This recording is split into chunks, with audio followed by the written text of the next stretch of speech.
Entertainment Surya Jyothika தயாரிப்பில் பிரேம்குமார் இயக்கத்தில் கார்த்தி மற்றும் அரவிந்த் சாமி நடிக்கும் மெய்யழகன் செப்டம்பர் 27 முதல் உங்கள் அபிமான திரையரங்குகளில். Your train vacation to Malaysia starts from ₹24,999 only with GT Holidays. 471 நாட்கள் உள்ள இருக்காரு விசாரணை கைதியா.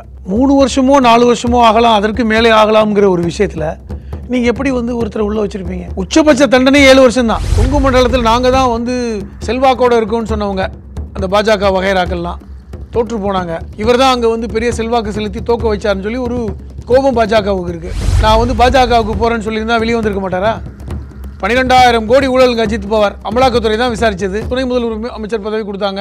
நான் பாஜகவை எதிர்ப்பேன், என் மேலே குற்றம் இல்லை அப்படின்னு உறுதியாக இருக்கார். அந்த உறுதியை முதல்வர் பாராட்டுறார். செந்தில் பாலாஜிக்கு அமைச்சர் பதவி கொடுக்கணும், அதுக்கான நேரம் விட்டது. அவருடைய தியாகத்துக்கு நீங்கள் மீண்டும் கொடுத்தாகணும். உதயநிதி அவர்கள் துணை முதல்வர் என்பதற்காக மட்டும் ஆக்கப்படலை, அவர் அடுத்த தலைவராக பரிமாணம் கேட்கின்ற வாய்ப்பை இன்னைக்கு உருவாக்குறாங்க.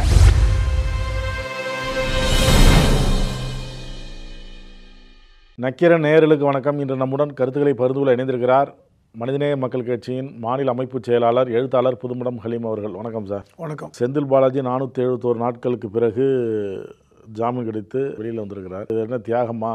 இதை போய் இவ்வளோ வரவேற்பு கொடுக்குறாங்க திமுககாரங்க அப்படின்னு ஒரு விமர்சனம் வருது. ஜாமீன் தான் அவருக்கு கிடைச்சிருக்க ஒழிய விடுதலை கிடைக்கல அப்படின்னு தமிழிசை சொல்கிறாங்க. அதிமுககாரங்களும் கருத்து சொல்லிட்டு இருக்கிறாங்க, விமர்சனம் பண்ணுறாங்க. முன்னாள் அமைச்சர் செந்தில் பாலாஜி அவர்களுக்கு இந்த பிணை வழங்கிய உச்சநீதிமன்றம் என்ன 3 விஷயத்தை குறிப்பிட்டு தான் பிணை கொடுத்துருக்காங்க. ஒன்று, 471 நாட்கள் உள்ளே இருக்கார் விசாரணை கைதியா. இத்தனை நாட்கள் விசாரணை கைதியாக இருந்தும் இன்னும் பெரிய அளவில் முன்னேற்றம் இல்லை. அமலாக்கத்துறை அடுத்த லெவலுக்கு கொண்டுட்டு போகலை.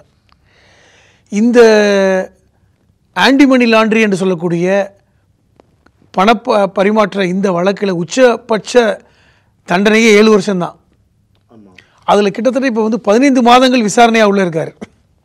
இன்னும் 2,500 பேரை மேலே விசாரிக்க வேண்டியிருக்குன்னு சொல்கிறாங்க. அது இன்னும் விசாரணை முடிகிறதுக்கே 3 வருஷமோ 4 வருஷமோ ஆகலாம், இல்லை அதற்கு மேலே ஆகலாம். இப்படி 3 வருஷமோ 4 வருஷமோ ஆகலாம், அதற்கு மேலே ஆகலாம்ங்கிற ஒரு விஷயத்தில் நீங்கள் எப்படி ஒருத்தரை உள்ளே வச்சுருப்பீங்க? உச்சபட்ச தண்டனை 7 வருஷம்தான். ஒன்று, ஒருவேளை அவர் குற்றவாளி என்று தீர்ப்பு வந்தார்.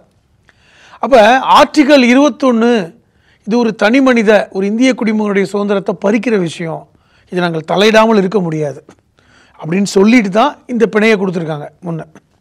இரண்டாவது, அவர் இன்னும் ஓடி போகலை, இந்தியாவில் இருக்கணும், பாஸ்போர்ட்டை வாங்கி வச்சுக்கட்டும், அவர் இன்னும் சாட்சிகளை கலைக்க மாட்டாங்கிற உத்தரவாதம் கொடுக்கட்டும், இதெல்லாம் சொல்லி தான் பிணை கொடுத்துருக்காங்க. இது ஒரு ஆன்டி மணி லாண்ட்ரி விஷயந்தான். இந்த குற்றத்துக்காக ஆயிரக்கணக்கான கேஸுகளை அமலாக்கத்துறை பல்வேறு நபர்கள் மேலே போட்டிருக்காங்க. இது வரைக்கும் ஒருத்தரை கூட நிரூபித்ததாக தெரியல. அமலாக்கத்துறை 5000க்கும் மேற்பட்ட கேஸுகளில் 100க்கு குறைவானதை தான் அவங்க அந்த அந்த அந்த குற்றத்தை உறுதிப்படுத்தக்கூடிய செயலை பார்க்குறோம். அப்போ இது ஒரு பழிவாங்கக்கூடிய செயல் அப்படிங்கிற பார்வையும் நீதிமன்றத்தால் பார்க்கப்பட்டது. அதாவது ஒரு விசாரணையை நீங்கள் முடித்து நீதிமன்றத்தில் தாக்கல் பண்ணுற வேலையை ஒருத்தர் 471 நாள் விசாரிப்பீங்களா? 58 முறை அவருக்கு ஜாமீன் மறுக்கப்பட்டிருக்கிறது. நான் என்ன சொல்கிறேன், ஒருத்தர் குற்றவாளியா இல்லையான்னு தீர்ப்புக்கு அப்புறம் தான் அவரை முடிவு பண்ண முடியும், யாராக இருந்தாலும். அப்போ ஒரு குற்றவாளி என்று நீதிமன்றம் இதுவரைக்கும் தீர்ப்பு கொடுக்கல. இதுவும் சொல்லப்போனால் ஜெயலலிதா அவர்கள் முதலமைச்சராக இருந்த காலகட்டத்தில் நடந்த ஒரு விஷயம். போக்குவரத்து துறையில் வேலை வாங்கி கொடுப்பதற்காக காசு வாங்கிட்டார் அப்படின்னு சொல்லி தான் கேஸே. அதை அமலாக்கத்துறை அவருடைய அலுவலகத்தில் சர்ச் பண்ணாங்க, கைது பண்ணாங்க. சரிதான், நீங்கள் ஏற்கனவே பல்வேறு அதிமுக முன்னாள் அமைச்சர்கள் மேலே இதே மாதிரி விஷயங்கள் நடந்திருக்கு, ஆனால் இவரை மட்டும் குறி வச்சாங்க. எதற்கு இப்போ இவர் தியாகம் போராட்டம் அப்படிங்கிற வார்த்தையை திமுக பயன்படுத்துது, முதலமைச்சரே பயன்படுத்தியிருக்கிறார் என்றால், செந்தில் பாலாஜி எதிர்த்து பேசினவங்க தான் இவங்க. இப்போ போய் செந்தில் பாலாஜி அதிமுகவில் இருக்கும் பொழுது, அமைச்சர்களாக இருக்கும்போது எல்லாரையும் திமுக எதிர்த்து பேசினாங்க, இல்லைன்னு சொல்லலை. எல்லா அமைச்சர்கள் மேலேயும் குற்றம் சுமத்தினாங்க. ஆளுநரிடம் போய் முதலமைச்சர் போய் அதிமுக அமைச்சர்கள் ஊழல் செய்தான்னு சொல்லி பெரிய லிஸ்ட்டே கொடுத்தாரு. ஏன் மற்ற அமைச்சர்கள் மேலே ஒன்றும் பெருசாக எடுக்கலை? எடப்பாடி மேலே 4,200 கோடி சாலை போக்குவரத்தில் இருக்குன்னு சொல்லி கொடுத்தாங்களே, ஏன் எடப்பாடி மேலே எந்த விதமான இதை எடுக்கலை? விஜயபாஸ்கர் மேலே இன்னும் கேஸ் நடந்துக்கிட்டு இருக்கு. இவர் மட்டும் டார்கெட் பண்ணாங்க. அப்போ இவரை டார்கெட் பண்ணிங்க சரி, கைது பண்ணிங்க சரி, விசாரணையை முடிக்கணும்ல. ஒருத்தர் 471 நாட்கள் அங்கே நீங்கள் சிறையில் வைப்பீங்க விசாரணை கைதியா? ஒன்று. ரெண்டாவது, என்ன காரணம்? இவர் மேலே உள்ள வெஞ்சன்ஸுங்க. கொங்கு மண்டலம் எங்கது? கொங்கு மண்டலத்தில் நாங்கள் தான் வந்து செல்வாக்கோடு இருக்கோம்னு சொன்னவங்க அந்த பாஜக வகைராக்கள்லாம் தோற்று போனாங்க. அதற்கு முக்கிய முழு காரணம் செந்தில் பாலாஜி தான். இவர் தான் அங்கே வந்து பெரிய செல்வாக்கு செலுத்தி தோக்க வச்சாருன்னு சொல்லி ஒரு கோபம் பாஜகவுக்கு இருக்குது. இரண்டாவது, ஏற்கனவே சொன்னார், என்னை பாஜகவுக்கு இழுக்கிறாங்க, நான் பாஜகவுக்கு போயிட்டு எனக்கு கேஸை வந்து விட்ரா எல்லாத்தையும் வந்து வழக்கையெல்லாம் தள்ளுபடி பண்ணுறேன்றாங்க. அவர் உறுதியாக இருந்தார். 467 நாள் 15 மாதம் உள்ளே வச்சுருந்தாங்க. 15 மாதம் விசாரணைங்கிற பேரில் கொடுமைப்படுத்தியிருக்காங்க. இதே அவர் அஜித் பவார் மாதிரி நான் வந்து பாஜகவுக்கு போகிறேன்னு சொல்லியிருந்தால் வெளியே வந்திருக்க மாட்டாரா? 12,000 கோடி ஊழலுங்க அஜித் பவார். இதே அமலாக்கத்துறை தான் விசாரித்தது. எப்படி வந்து அவர் வந்து தள்ளுபடி பண்ணாங்க, துணை முதல்வர் அமைச்சர் பதவி கொடுத்தாங்க. உறுதியாக இருக்கார், நான் பாஜகவை எதிர்ப்பேன், என் மேலே குற்றம் இல்லை அப்படின்னு உறுதியாக இருக்கார். அந்த உறுதியை முதல்வர் பாராட்டுறார். நான் உறுதியாக இருக்கேன், அவர்களுக்கு நான் விலை போகலை, எந்த விதத்துலையும் வளைஞ்சு கொடுக்கல. 15 மாதம் நீங்கள் நல்லா பாருங்கள். ஒரு உங்கள் மேலே ஒரு வழக்கு தொடர்ந்து உங்களை வந்து விசாரணைக்கு விட்டால் நீங்கள் வந்து 1 மாதம் 2 மாதம் தாக்கு பிடிப்பீங்க. கிட்டத்தட்ட 15 மாதம் தாக்கு பிடிப்பீங்களா? உங்களை சித்திரவதை பண்ணி அவர் சிறைக்குள்ளே இருக்கும் பொழுதே அவருக்கு வந்து பைபாஸ் ஆப்ரேஷன் நடந்து அந்த இருதய ஆப்ரேஷனே ஃபோக்கஸ்னாங்க, அது சும்மானு. ஆனால் வந்து சிஎஸ்ஐ அங்கே உள்ள மருத்துவர்களுடைய முன்னிலையில் தான் ஆப்ரேஷன் நடந்துச்சு, அரசு மருத்துவர்கள் தான் செஞ்சாங்க, இவ்வளவே நீதிமன்றத்தில் சொல்லப்பட்டது. இப்போ எப்படி நீங்கள் ஒரு மறைமுகமாக அவரை நீங்கள் மனரீதியாக நீங்கள் வந்து சித்திரவதை பண்ணீங்க? ஒரு மனரீதியான சித்திரவதையை முன்னாள் அமைச்சர் செந்தில் பாலாஜி அவர்கள் அனுபவித்திருக்கிறார். ஆனால் உறுதியாக இருந்தார். கடைசி வரைக்கும் அவர் நான் கட்சி மாறுவேன், இல்லை வந்து நான் பாஜகவுக்கு வந்துடுவேன்னு சொல்லலை. அந்த உறுதியைத்தான் ஸ்டாலின் அவர்கள் பாராட்டுறார். இந்த உறுதி வந்து மிஸ்ஸா காலத்தில் கூட இல்லை. மிஸ்ஸா காலத்தில் கூட நாங்கள் 15 மாதம் உள்ளே இல்லை, சில மாதங்கள் இருந்தோம் வந்துட்டோம். அப்போ இப்படிப்பட்ட உறுதி ஒருத்தருக்கு வேணும், அதுதான் அந்த தியாகம் சொல்கிறாங்க.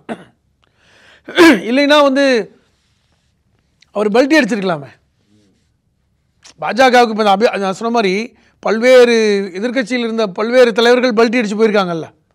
இன்றைக்கி சிவசேனா உடைஞ்சது காரணமே என்ன? இப்போ இதை பார்க்கும் பொழுது இந்த காலகட்டத்தை நீங்கள் பார்க்கணும். இந்த காலகட்டத்தில் இவருடைய இந்த உறுதி என்பது தியாகம் என்று முதல்வர் சொல்கிறார். அதான் இன்றைக்கி நீதியரசர்களும் அதை என்டாஸ் பண்ணியிருக்காங்க. அரசமைப்பு சட்டம் 21 தனி மனித உரிமையை பேசுகின்ற இந்த சட்டத்திற்கு நாங்கள் ஆதரவு கொடுக்கவில்லை என்றால் யார் ஆதரவு கொடுப்பார்கள் அப்படிங்கிற கேள்வியை கேட்டிருக்காங்க நீதியரசர்கள்.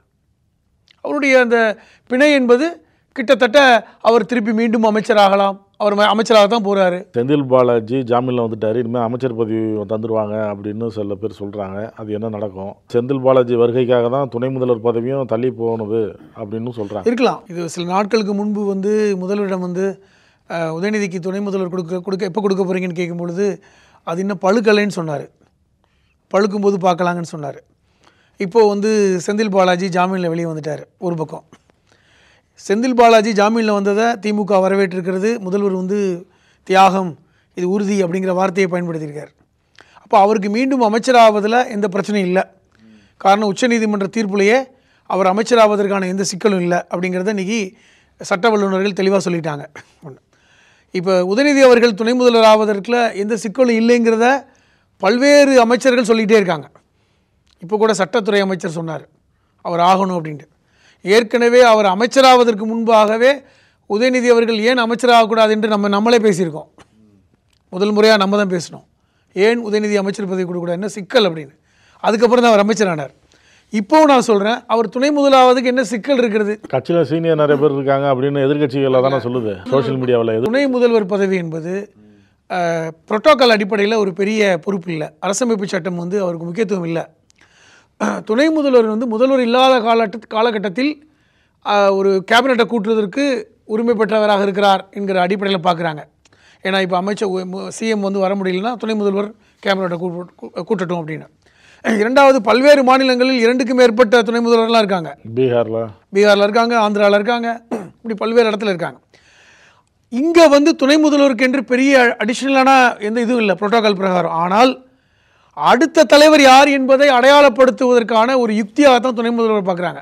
உதாரணமாக 2006 முதல்வராக முத்தமிழறிஞர் கலைஞர் இருந்த காலகட்டத்தில் 2006 to 2011 அந்த காலகட்டத்தில் பொதுச் செயலராக இருந்த அன்பழகன் அவர்கள், பேராசிரியர் அன்பழகன், ஸ்டாலின் அவர்களை துணை முதல்வராக முன்மொழிந்தார். அதுக்கப்புறம் அவர் துணை முதல்வராக ஆக்கப்பட்டார். அதே போன்ற ஒரு சூழல் தான் இப்பொழுது பொதுச் செயலாளர் இருக்கின்ற துரைமுருகன் நிச்சயமாக உதயநிதி அவர்களை துணை முதல்வராக ஆக்க வேண்டும் என்று முன்மொழிவார் என்று எதிர்பார்க்கப்படுகிறது. இப்போது நீங்கள் எல்லாத்தையும் ஒரு கூட்டி பாருங்கள். செந்தில் பாலாஜிக்கு அமைச்சர் பதவி கொடுக்கணும், அதுக்கான நேரம் வந்து விட்டது. அவருடைய தியாகத்துக்கு நீங்கள் வந்து மீண்டும் கொடுத்தாகணும். துணை முதல்வர் ஆக்குவதற்கான வாய்ப்பும் இன்றைக்கி உதயநிதிக்கு இருக்கிறது. செந்தில் பாலாஜிக்கு பதவிகள் நீக்கணும்னு சொல்லி ஒரு முடிவு எடுத்தார் பார்த்தீங்களா ஆளுநர். அதுவே சட்ட போராட்டத்தில் உச்சநீதிமன்றம் உங்களுக்கு அந்த அதிகாரம் இல்லைன்னு சொல்லி கொடுக்க வச்சாங்க. அப்போ மீண்டும் செந்தில் பாலாஜிக்கு அமைச்சரவை மின்சாரத்துறை கொடுத்து அதே ஆளுநர் பதவி ஏற்பு வைப்பதில் ஒரு ஈகோ விஷயம் இருக்குது. அதில் வந்து ஆளுநர் தான் பதவி ஏற்பு விழா செய்யணும். உதயநிதி அவர்கள் துணை முதல்வர் என்பதற்காக மட்டும் ஆக்கப்படலை. அவர் அடுத்த தலைவராக பரிமாணம் கேட்கின்ற வாய்ப்பை இன்றைக்கி உருவாக்குறாங்க. இது தவறும் இல்லைன்ற, இது மற்றவங்க ஏன் குறை சொல்லணும்? இது திமுக கட்சியோட உள் விவகாரம். ஒரு முதல்வர் யாரை அமைச்சராக்குங்கிறத முழு அதிகாரம் முதலமைச்சருக்கு உண்டு. அரசியலமைப்பு சட்டம் அதற்கான உரிமையை கொடுக்குது. அப்போ அதை வந்து நீங்கள் எப்படி தடை செய்ய முடியும்? இரண்டாவது, இப்போ உதயநிதி அவர்களுக்கு நீங்கள் துணை முதல்வர் கொடுப்பதையும் ஏற்கவில்லைன்னு சொல்கிறவர்கள் எல்லாமே பார்த்தீங்கன்னா பாஜக காரங்களும் அதிமுக காரங்கள் தான். அது எதுக்கு நீங்கள் ஏற்றுக்கிட்டா என்ன, ஏற்றுக்கலான்னு என்ன? அது உங்களுக்கு சம்மந்தம் இல்லை. ஒரு கட்சி விவகாரம். எம்எல்ஏக்கள் வந்து அதிருப்தி அடையலை, அவங்களுடைய பொதுக்குழு உறுப்பினர்கள் ஏற்றுக்கிறாங்க, அவங்க கட்சி தொண்டர்கள் அதை விரும்புகிறாங்க. இதெல்லாம் நம்ம பார்க்குறோம். இது அவருடைய உள்கட்சி விவகாரம். எத்தனையோ தலைவர்கள் வந்து வட இந்தியாக்களில் பாருங்கள், லல்லு பிரசாத் யாதவ் மகனை வந்து ஆக்குனாங்க, துணை முதல்வர் ஆக்குனாங்க. அவருமே வந்து ஒரு முக்கிய பொறுப்புக்கு வந்தார். ஏன் நீங்கள் வந்து ஆந்திராவில் ஜெகன்மோகன் ரெட்டி யார்? அவருடைய தந்தையை வச்சு தான் அவர் முதலமைச்சராக வந்தார். இப்போ இதெல்லாம் இந்தியாவில் பல்வேறு இடங்களில் உண்டு. ஃபரூக் அப்துல்லாவுடைய மகன் உமர் அப்துல்லா அவர் முதலமைச்சர் ஆனார். அதே மாதிரி ஒரிசாவில் பிஜு பட்நாயக். இப்படி எத்தனையோ இருக்குது. அப்போ அதே போன்று பாஜக இருக்கின்ற எத்தனையோ தலைவர்களுடைய மகன்கள் பெரிய பொறுப்பில் இருக்காங்க. அமித்ஷாவுடைய மகன் இன்றைக்கி வந்து கிரிக்கெட்டில் வந்து உச்சபட்ச ஜெய்ஷா ஐசிசி தலைவர் ஆகலையா? இன்டர்நேஷ்னல் கிரிக்கெட் கவுன்சில் அவருக்கு என்னங்க தெரியும்? இப்போ இதெல்லாமே வாரிசு தான். இப்போ நம்ம அதை பார்க்க முடியாது. இது திறமையின் அடிப்படையில் மக்கள் ஏற்றுக்கொள்கிறார்களா? உதயநிதிக்கு திறமை இருக்கிறதா? இன்றைக்கி அமைச்சர் பொறுப்பு கொடுக்கப்பட்டு திறம்பட செயல்படுறாரா இல்லையா? அவர் வந்து இன்றைக்கி வந்து அவர் தொகுதியில் சேப்பாக்க தொகுதியில் வந்து பெருவாரியாக வாக்குகள் வெற்றி பெற்று இன்றைக்கி அந்த தொகுதியில் நல்ல பேர் எடுத்திருக்காரா இல்லையா? இன்றைக்கி விளையாட்டுத்துறை இது வரைக்கும் முன்னாடி இருந்த அமைச்சர்கள் யாருன்னே தெரியாது. ஆனால் இன்றைக்கி விளையாட்டுத்துறைக்கு வந்ததுக்கப்புறம் இன்றைக்கி அவர் சிறப்பாக செயல்படுறாருல. இன்றைக்கி ஒலிம்பியாட், செஸ் ஒலிம்பியாட் நடத்தியிருக்காரு, பல்வேறு விஷயங்களை கொண்டு போகிறாரு. இன்று திமுகவுக்கென்று ஒரு அடுத்த கட்ட தலைவர் வேணும்னு அவங்க நினைக்கிறாங்க. அதற்கான கைநீட்டல் தான் துணை முதல்வர் பதவி. அது ஸ்டாலின் நோக்கி, உதயநிதி ஸ்டாலின் நோக்கி வந்திருக்கிறது. உங்கள் நக்கீரன் இதழில் கதாசிரியர், தயாரிப்பாளர், இயக்குனர் என பன்முகம் கொண்ட திரைக்கலைஞர் VC குகநாதன் எழுதி வரும் சினிமா கொட்டகை பரபரப்புக்கு பஞ்சமில்லா தொடர். வாங்கி படியுங்கள். நக்கீரன். நக்கீரன் டிவிக்கு சப்ஸ்கிரைப் செய்யுங்கள். உங்கள் ஆதரவே எங்கள் பலம். ஆசிரியர்களுக்கு நண்பனாகவும் மாணவர்களுக்கு ஆசானாகவும் திகழும் தேர்வு வழிகாட்டி. ஒவ்வொரு பாடத்திற்கும் அனுபவமிக்க ஆசிரியர்களின் துல்லியமான தெளிவான விடைகள். CNC இருக்கு, தேர்வு பயம் எதற்கு? இது தீரன் பப்ளிஷிங் ஹவுஸ் விற்பனை வெளியீடு.